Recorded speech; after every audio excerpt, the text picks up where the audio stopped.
Amerika ta ambata ta ce za ta fake da ta'addanci ta mallaki duniya,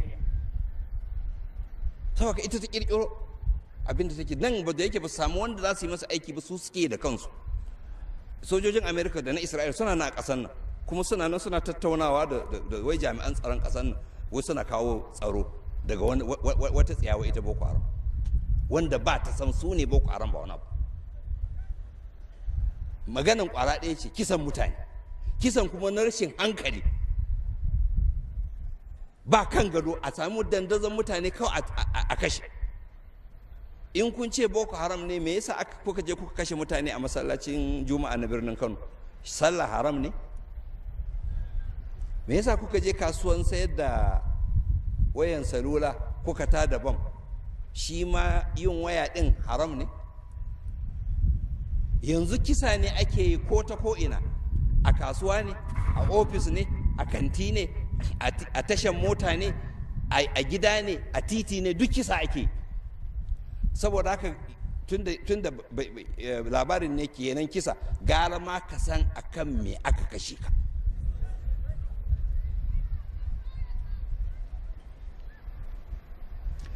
To kuma kwanan nan kun ji inda DSS suka ba da wai gargadi, wai za a kawo hari na ta'addanci a Abuja, kuma za a yi hankoron, za a kai harin ne a masallatai da cocina, wai kuma za a yi amfani da 'yan mata ne.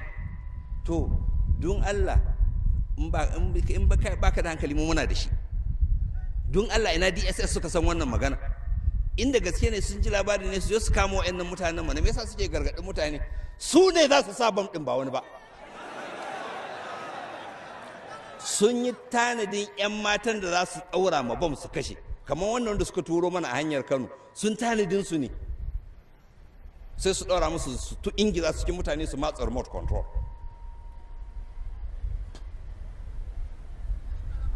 Ba wata tantama DSS za ta yi wannan kisa, kuma wanda ya ba da sanarwar is responsible in an yi. Ba ku ganin da aka yi wani kisa a wani hotel asiri wanda ya rutsa da Mustapha Aqad, sai daga baya aka ce wai Isra'ila ta yi gargaɗi duk Yahudawan da ke wurin su bar hotel ɗin. Da aka yi 9/11, akwai Yahudawa da suke aiki a wurin, su kimanin 5,000, ba ko ɗaya da ya mutu. Harin Faransa da aka kai, babu ba Yahude ko ɗaya da ya mutu. Isra'ila da Amerika suke wannan aiki. Wa ake so a maida wawa?